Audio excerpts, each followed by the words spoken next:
It was the year 2015, and I was 12 turning 13. My father had been deployed to North Carolina for military business as a National Guard soldier. We lived in a bit of a small town called Fayetteville, in a large neighborhood called Pine Valley. Now, it was a tradition to visit my mother and stepdad in the Alaskan islands near Canada every summer, though I haven't been doing that because of personal reasons. My twin and my little sister would celebrate our birthdays there and spend about 2 to 3 months until either August turned up or when school was nearing it opening. My parents planned to fly us to Alaska while they moved to North Carolina, so we packed and left. My mother and stepdad used to live in a 1-story, old red-painted house that looked like a trailer on the inside. My stepdad worked in a fish hatchery, and a small forest intercepted the two properties. My siblings and I slept in a small bedroom with 2 bunk beds since the house was so small. It was quite crowded, and it was at the very end of the house. I was on the bottom bunk facing the open closet one night. Why is it always closets? And clearly I couldn't sleep. I was staring at the open doors and just staring. And slowly, I watched as a little blonde-haired girl appeared underneath a shelf, wearing a white nightgown and curled into herself. I wasn't very bothered and found myself sleeping soon enough. Did I mention that the house in navy blue paint had an elevator? I had gotten a camera for my 13th birthday, and we'd finally settled nicely into our house, which was fairly new and quite fancy.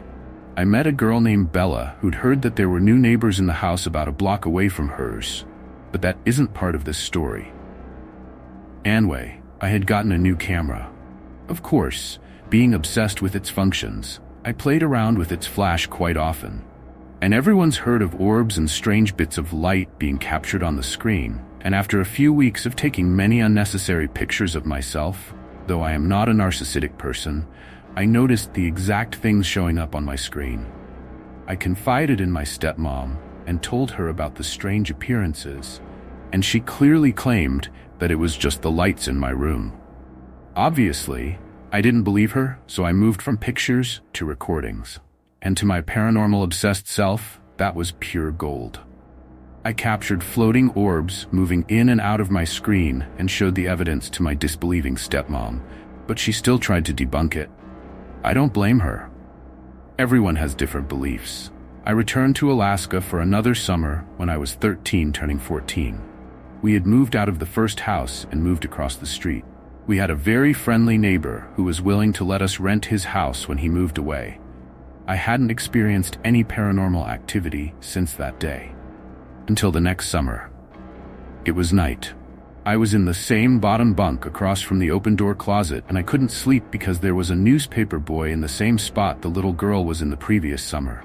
He wore a faded hat, overalls with brown shorts, and belt-buckle shoes. I gave a little wave. He waved back. That was the last time I experienced anything otherworldly until January 2019. Growing up, my grandma lived in the apartment upstairs in the same complex where my family and I lived. It was an old building with only 12 apartments in total. She resided in apartment 2874, while we lived in 2868. Since before I was born, Grandma had been living alone. However, she had this closet in her hallway leading to her bedroom that seemed to have a strange occurrence every month. Once a month, Grandma would ask my mom to come upstairs and help her check her closet.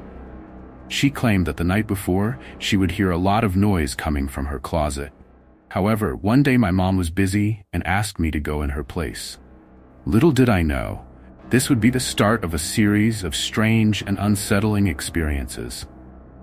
As I entered Grandma's apartment and made my way to her closet, I was taken aback by the sight before me. It looked as if someone had ransacked the whole closet. Her clothes were all upside down, boxes were open, and their contents were scattered across the floor. It was as if a tornado had swept through Grandma's closet, but left the rest of the apartment untouched. I asked Grandma if this happened every month, and she confirmed that it had been occurring for the past 20 years. At the time, I didn't pay much attention to it and simply tidied up the closet before continuing with the day. However, around 2 years later, my mom suddenly passed away. In an effort to save money and have some support, Grandma decided to move in with my dad and me. We were in the process of moving when my dad asked me to retrieve some papers he had upstairs in Grandma's bedroom. Reluctantly, I made my way to her apartment, feeling a sense of unease in the air. When I walked past the closet, I could hear loud banging noises, as if someone was desperately trying to break out from the inside. Trying not to think too much about it, I brushed it off and continued towards the bedroom. However, as soon as I stepped inside, the bedroom door slammed shut, trapping me inside. Panic set in as I struggled to open the door, only to find that it was being held shut from the other side. Luckily, I managed to force the door open, and I ran out of the apartment as fast as I could.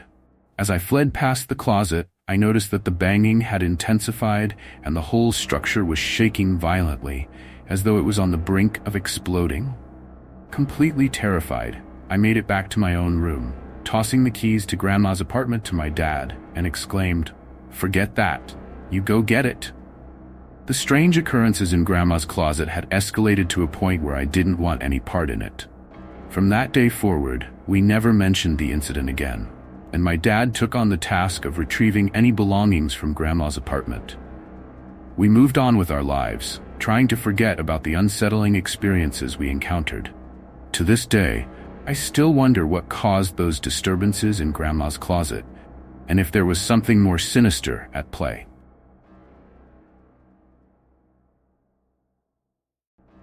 The time, I was 14 and did a great amount of babysitting.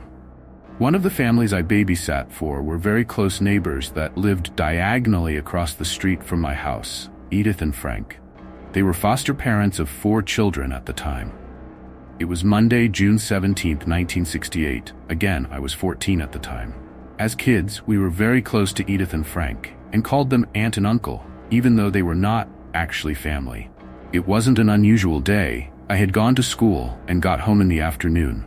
My mom had just gotten home from a little shopping with Aunt Edie. We called her that. She got a frantic call from Uncle Frank to come over right away. My mom dropped everything and went across the street. Uncle Frank had called the ambulance. Aunt Edie was not breathing. After a horrible evening, we found that Aunt Edie had had a cerebral hemorrhage and passed away. We were all heartbroken to say the least, due to the fact it was so sudden. I continued to babysit and especially spent a bunch of time at Uncle Frank's to give him a helping hand with the foster kids. The next Friday, June 28, 1968, I was sitting for Uncle Frank as he had to go out and do some things. It was especially strange. I was watching TV after I got the kids in bed. I have to say, I was not fond of the dark, and it was very weird being in the house as I was missing Aunt Edie. This is the part that scared the living daylights out of me, and to this day, I am now 69, still freaks me out. I heard a noise upstairs. The baby was in the far bedroom in the crib, and that was it. I heard a little whimpering from that room. I went up the stairs, turned right down the hallway, and left into the room. I didn't turn the light on, but could still see with the little bit of light from the hallway. Standing in front of the crib, looking in the crib, stood Aunt Edie. And she looked like you would think a ghost would look, airy and somewhat white see-through. She turned to me, looked at me, turned around, and floated right through the closet door. I could not believe what I had just seen. With all my strength, I opened the closet door to check, and she had disappeared. I ran downstairs, went into the kitchen, grabbed the wall phone, and called my mom across the street. She came right over and spent the rest of that evening with me. After that experience, yes, I do believe Aunt Edie had unfinished business, since she died so suddenly, to check on the kids. Well, and scare me half to death. In the dead of night, I retreated into my quarters after securing the doors. As I was updating one of my ongoing stories on my Kindle, I left my wife to tend to our baby boy, who is not even 3 months old. He will be 3 months old on May 22, 2023. My wife put my son down and went to the restroom around 12:43 a.m., so the baby was alone in his crib for 7 minutes or so. I saw her when she went to the restroom, so I knew Jasper was alone. At 12:50 a.m., I had a distinct feeling of unease jolting through me, causing me to return to the room. To my dismay, the closet doors were wide open, which was concerning since my wife had seen me with her own eyes vividly close them, and I also remember closing them. I do this because of our baby's fascination with them. He stares way too much towards the closet. He also tends to always be staring all around the roof from side to side, which is not normal. Recently, he started pointing, and it seems to me like he is pointing. He is not even 3 months old, but he is a very active and aware boy. I was so puzzled by the closet door mystery that I immediately questioned my teenager's movements, both of whom denied ever entering my room, and my daughter was passed out in her quarters. This left me perplexed. Who opened the closet doors? Furthermore, my baby's antics were mind-boggling, with him giggling and staring unblinkingly at the ceiling and the darkest corners of the room. Something in my home wasn't right. My son's preoccupation with the closet was especially apparent, considering babies aren't typically fascinated by those spaces. Every time I looked up from my writing, my son was staring at the top of the closet, making me more and more anxious by the minute. I'm worried about my son's welfare, but I can't decide if this was an innocent coincidence or otherwise.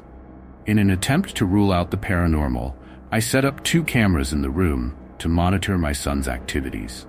As parents, we must never leave anything to chance where our children's safety is concerned. Even though we've been monitoring the situation, our surveillance system has not captured any evidence of the strange phenomena. This led us to explore alternative solutions, such as using a ghost tube app. Continuing on with the updates regarding the strange and unexplainable events unfolding in our home, I feel it is necessary to add a bit more context that might shed some light on the situation. As a longtime believer in spiritual entities, I have witnessed many unusual occurrences over the years and felt that it was only fitting to explore and understand these events better by using a ghost tube app. In the initial stages of using this app, we didn't see or capture anything out of the ordinary, but that quickly changed with recent sessions.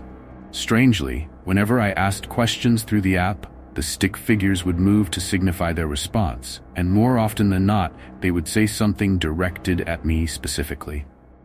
The words "cop," "bill," "fear me" that the app delivered were wholly jarring, and it still amazes me that these entities could potentially harm my family and me. It's clear that there's more to this situation than meets the eye, and I can't help but feel that we're walking a fine line between safety and endangerment. While I was holding Jasper during the communication, the app mentioned the words kiss, care, above, bike, meses, bastante, esperar, genero, and viejo. Although I couldn't decipher their significance, it was clear that they were unrelated and out of context. At the same time, Jasper began coughing and felt anxious, leading me to take him outside for his well-being. Throughout my session, I've also received other messages with different words like levitation, follow, help, lemon, Michael, if, night, quitter, insomnia, among others. However, I'm still struggling to understand their meaning and importance in this situation. During the same sessions, I heard the app say Alexander above in a tone that insinuated a conjunction. While I was aware that it didn't make sense on the surface, I felt in my gut that it had some significance. Similarly, the phrase "fear me," repeatedly delivered by the app, was a clear indication that the spirits or entities in question had malevolent intentions. Despite the fact that my name Alexander and my son's name Jasper were both uttered in my last session, the app directed the words, "You stopped after I completed an Our Father prayer in my room." I have come to notice that the stick figures direct their attention towards me and Jasper. It's a very eerie and unsettling feeling to be aware of this. One thing is clear, they're attempting to cause harm. I hope that I am wrong and that all they want to do is communicate something. Jasper's behavior became erratic and wearisome after they said his name out loud, and he got a cough right after. So I told my son, "Let's go outside," and the Spirit Box app responded with, "Do not." It was clearly telling me not to take my son out of the room. But still worried and unsure of the situation and our safety, I decided to keep my son Jasper very close to me. If I don't have him, my wife does, or one of our children. Can't leave him alone. These messages were eerie and unsettling, making it clear that we must be cautious and pay attention to any clues concerning our safety. In conclusion, we remain committed to the safety of our family and will continue to monitor the situation closely. We've explored whatever methods we feel are safe and available to us. I believe that there's more to uncover about what's happening in our home, and if needed, we'll seek professional help and guidance to resolve this long-standing issue. Thanks for your understanding and support. All of these events have taken a great emotional toll on me and Jasper, and it's challenging to cope with this situation while ensuring his safety. I'll continue to monitor the situation, and if needed, I'll seek the required help. Until then, I promise to keep you updated on any new developments. Thank you for reading. Sincerely, Alexander Sanchez, Jasper's father. I'm not sure if I have deleted my previous account or what. I used to be Roy Enowaki Lynx and was in Brazil. I had moved to Sapporo and felt I kind of need a Japanese name by my look, and so now I'm called Ryujin. Oh, we do have hot summer nowadays, but for a short period, it's pretty cool here. I now live in a 2-storied farmhouse located in a countryside. I have a chicken coop in my backyard and recently paired 2 white Chinese silk chicken, and they have 6 chicks and are all healthy. I thought my slow life had just begun until I found that there is a creepy closet at the attic. The story began in a stormy night. I was alone in my house with my cat, Aleshani. Aleshani is a playful gray female cat with short hair and a pair of beautiful green eyes. She liked to hide in the old closet in the attic and plays hide-and-seek. I was creeped by the closet since the first day I saw it in my attic. Usually, I will just bait out Aleshani using her favorite toy, Mr. Rat, and just carry her away from the closet. I never used that closet until today. During that stormy night, Aleshani again was playing hide-and-seek, and same as usual, she hid in the closet. I was tired with the routine of having to bait her out of the closet and carrying her away. So this time, I decided just to wait for her to come out. Aleshani popped her little head out of the slightly open closet and looked at me, doing that face of, "Why are you not doing your routine?" I baited her from the old sofa with Mr. Rat and planned to hug her when she reached the toy. As expected, Aleshani came running, but then she stopped as if someone else beside me was there. I looked around and thought that my back is getting cold. Aleshani walked towards me with caution and was staring on the wall behind me as if someone is standing behind me. I turned around and saw nothing but a wall, obviously. Aleshani walked back and ran to my bed. I was creeped out, so I followed Aleshani to my bed, thinking to sleep the night away. In the middle of the night, I hear some noise in the backyard and thought that some wild raccoon might have sneaked in the chicken coop. I ran out into the yard with my spring-loaded air rifle and switched on the light of the chicken coop. The hen was sitting on her nest, protecting the fluffy chicks. The male was on top of the roof, alert, staring down at me curiously. I saw no trace of raccoons or whatsoever. I switched off the light and turned my back at the closed door of the chicken coop. I suddenly feel that my back is cold again, as if the rainwater has dripped onto my back. I looked back and obviously just saw the orange door of the chicken coop in the dark, but nothing else. I set up my air rifle and turned on the laser aimer on the way back to my house, just in case there is some beast hiding somewhere. I kept feeling that someone is looking at me from the distance. I hurried back in the house and saw that Aleshani was awake. She was peeking up the stairs to the attic. I immediately thought of that creepy closet. I put my gun back from where it should be so that I will not shoot Aleshani or anything in the house accidentally. I switched on the lights and headed to the attic. Aleshani was curious on my actions and looked at me with her ears straight up. The attic was quiet and dark since it is used as a storage. I could only hear the rainwater dripping outside the window. I see the closet from the reflections of the lights downstairs. I softly opened the closet with my finger. The closet slammed shut by itself suddenly. I carried Aleshani as I ran out and went straight to my garage. Poor Aleshani was so frightened that she curled up in my arms like a fur ball. I think it was the first time in my life that I have ever ran away from a closet. Till today, the closet is still on the same spot at the attic of my house. This happened probably in the year 1990-91. That time, I was working as a research officer in one of the prestigious R&D centers in Avadi, Madras, now Chennai, India. There was a relatively newly built building called a hostel on the campus, which was part of the official quarters for the officers of the center. The building had 3 floors, each floor having 8 apartments. On each floor, 4 apartments were on the right side as you faced the building, and 4 more on the left, with the stairs to the 2nd and 3rd floors in the center. Each apartment was fully furnished and was like heaven to bachelors, as there was no necessity to purchase any furniture. I was allotted the last apartment on the 3rd floor, which was very cozy throughout the year, but was a bit of a botheration during summer, as all the wooden furniture and bed used to get quite hot. The apartment itself was thus. As one entered from the front door, there was a wide and lengthy living room on the right, almost reaching the end of the apartment, with a door to balcony at the end. On the left side was a kitchen, followed by a bathroom, a small but separate lavatory, and at the end was a spacious single bedroom. As you enter the bedroom through the door, on the extreme opposite wall one could see a large closet with wooden doors occupying almost 3/4 length of the wall, and the rest of the wall had a huge window, which could bring sufficient light and air into the bedroom. This arrangement was replicated exactly in all the apartments, including the ones on the 1st and ground floors. In that last apartment on the 3rd floor, I lived as a bachelor for about 2 years.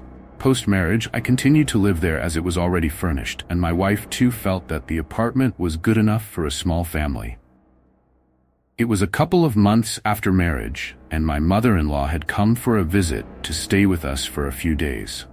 This was during the summertime, and at that time we used to have a lot of electricity shutdown issues. During those times, we used to either sit on the balcony at the back for cool breeze, or sit outside the front door in the corridor. One issue of importance is the design of the apartment was such that one could enter only from the front door, and if the balcony door is closed, there is no exit at all except the front door again. On the ground floor apartment directly below us, an army officer, his wife, and his young daughter used to live. During that time, the family also had 2 to 3 relatives staying with them who had come from the north of the country. It so happened that the army officer was to go out of town for a few days on official business. So in his house, his wife, daughter, and their relatives were staying. In the rest of the apartments, many of my close friends, either bachelors or just married couples, used to stay, and we all used to have frequent visits and small parties from time to time. All in all, it was a small community, and a friendly one too, in which each used to help out the others in need. On that fateful day, there was no power right from evening, and at around 9 p.m., me, my wife, and Mil were sitting on chairs in the corridor on the front of the main door, trying to avoid the heat in the house. We had kept the balcony door also open so the cool breeze will make the apartment comfortable enough to sleep in case power was not restored. Suddenly, out of nowhere, we heard a high-pitched scream from the ground floor. As I stood up and bent down to watch, the wife of the army officer was shouting and literally screaming that there was a thief in their house and she needs help immediately. The whole family of the army officer were now outside the main door. Hearing her shout, I just dashed downstairs and called a couple of my bachelor friends from other apartments, and we reached ground floor to the army officer's apartment in a matter of minutes. Army officer's wife told us that they had all been sitting outside the house due to power shutdown since evening, and she had entered inside to bring water to her relatives. As she entered the house, she saw a man in white shirt and white trousers standing near their bedroom door. This scared her out of her wits, and she stood transfixed, staring at the man, unable to utter a word due to shock and fear. For a couple of seconds, this man looked at her with a scorn and eyes full of hate and said something to her which she just could not understand, and suddenly turned back and walked into the bedroom. Standing where she was, she could see the person walk all along the length of the bedroom and disappear into the closet. She had no idea how he had entered the house, since the whole family was sitting in front of the house and the back door to balcony has been closed and a large refrigerator has been placed in front. With heightened fear, she had let out a shrill cry dashed out of the front door and immediately closed the front door and latched it so that the man could not escape. While recalling her ordeal, we all could feel her shivering with dread, perspiration on her face, and uncontrollable high pitch in her voice. We friends discussed among ourselves what to do in that situation. Since we were all youngsters and quite well built, we decided to enter the apartment and catch that thief, since he had no escape route. We all armed ourselves with sticks and opened the door and entered inside. One of our friends had a torch which he shone inside as we entered the dark house. As we entered, we saw that the refrigerator in front of the rear door had not moved, and we were now sure that the intruder was still inside. As we checked the living room, the kitchen, the bathroom, and the lavatory, we found they were all empty. The only remaining place in the house was the bedroom. As we shone the torch into the bedroom, we could see that the room was empty too. We went through the room looking below the cot, behind the chair, and everywhere to make sure nobody was there. As a final check, we decided to check the closet. The closet had 4 full-size doors, and each door we opened one by one, calling out to the intruder to surrender or else. When all the 4 doors of the closet were open and interiors checked thoroughly, it was clear to us that there was no intruder. That was when it dawned on us that the intruder could be a ghost. The army officer's wife was not convinced that there was no one inside their house, so we took her around and cross-checked each and every place of hiding to convince her. Of course, we never told her that the intruder could be a ghost. The lady was so petrified of the experience that she beseeched us to stay with their family in the front of the house until power got restored. The lady never saw the man again. Days and months later, we all started having doubt whether the lady was completely mistaken in her sighting of the intruder. We convinced ourselves that in the darkened house, her eyes played trick on her, and she must have imagined an intruder where there was none. Diagonally opposite to this apartment, and on the 3rd floor, another bachelor friend of ours used to live in an identical quarter. Let me just call him S.A.J. He was a well-built man and had penchant for bodybuilding. He was clearly proud of his muscles and used to practice regularly at a nearby gym and used to show off his biceps. Clearly not a man who would wilt under fear. He had lived alone in that apartment for almost as long as I had in this building, which was close to 2 years, and had not experienced anything out of the ordinary. A couple of months later to the above incident, one fine night at around 2 a.m., S.A.J. dashed out of his house and started knocking loudly at the door of the adjacent apartment. This was occupied by another friend of us. Let me call him Bal, who was still a bachelor too. This friend of ours was aghast that at that hour of the night S.A.J. was banging at the door crying for help. As he opened the door, he saw that S.A.J. was in his nightdress, face ashen with fear, trembling and perspiring everywhere. S.A.J. could not utter a word and looked like he had a cardiac arrest. Bal took him inside and made him to calm down and sleep in his quarters. It was not until the next morning S.A.J. could gather enough strength to speak. He said that as he was peacefully asleep on his cot, he was awakened by a strange voice calling out to him. Thinking that this was his dream, he nevertheless opened his eyes and looked around. As his eyes got used to the darkness, he was petrified to see a dark entity standing next to him and watching intently on him. Before he could get up, the entity sat on his chest and began squeezing his throat. The grip of that entity was so great that he could do nothing but to roll out his tongue, widen his eyes, and beg silently to the entity to leave him and prepare to die. He felt totally choked and devoid of any air in his lungs, when suddenly the entity released its grip. S.A.J. does not remember whether he could even think about God and say any prayers. The moment the grip was released, he could jump out of the bed, dash out of the door, and reach his neighbor's door for help. S.A.J. was so terrified with this incident that he took a transfer out of Madras to another R&D center near his home state, Kerala. When we all heard S.A.J.'s story the next day, we were left wondering whether the entity the lady saw and the entity which S.A.J. has experienced were one and the same. Greetings again, you wonderful believers and skeptics. Thank you to anyone who took the time to read my first entry. This is more recent, this week actually. I am rather intuitive and a complete believer that there are spirits and things out there in the world that cannot be explained. My boyfriend is much more logical and grounded in facts and science, a skeptic, if you will. The other night, we were sitting on our couch when he suddenly stopped mid-sentence and looked past me. He's played jokes on me before when he'll do double takes or pretend that he sees someone or something. I thought this was no different, but I turned my head and looked where he looked.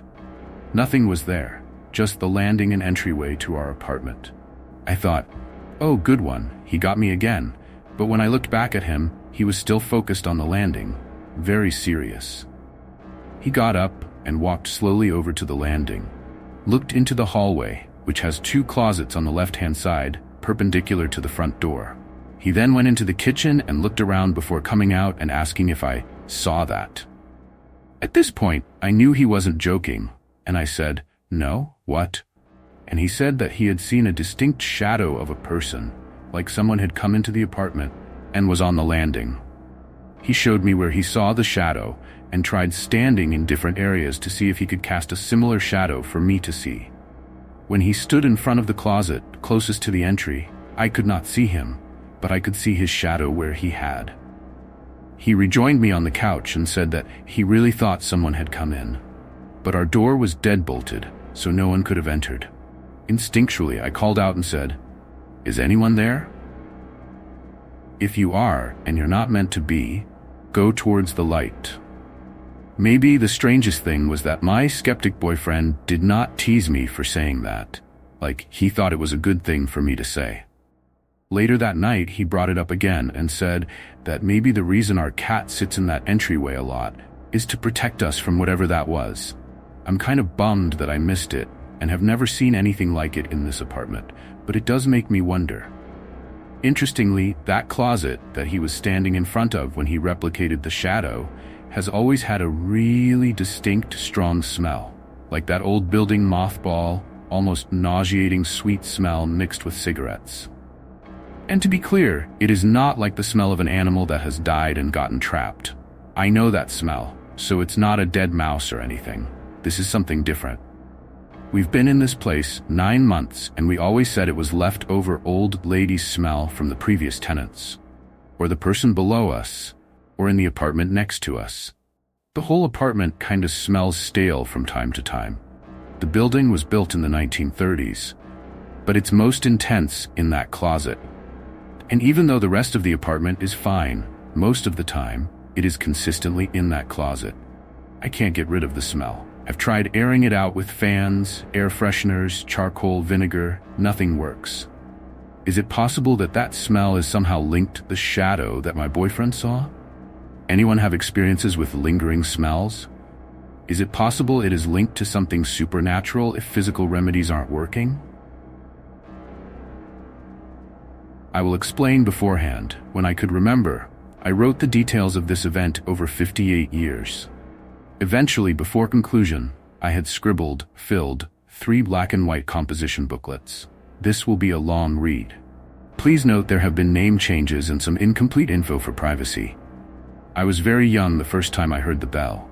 A tiny sound, just a ting. Then a light whisper so soft I wasn't sure of any words. As if he was sure I was frightened, it would fade away. The bell was part of this experience each time before he spoke. But I will not mention of the bell again as a way of saving time for you, the reader. The sound of his voice always came from a corner near the ceiling, even though it would happen in different rooms, different houses over time. I grew nonchalant when I heard him. It became the norm. This young man's voice so gentle, there was nothing to fear. Life was busy, and I would just roll over to get much-needed sleep.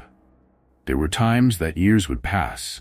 Yet when I again heard his whisper, I would have the thought that I missed him. None of this made any sense. I simply had no time to dwell on him, until I became sick. I spent more time in my bedroom, too weak to lift my head. His voice became clear, easier to understand.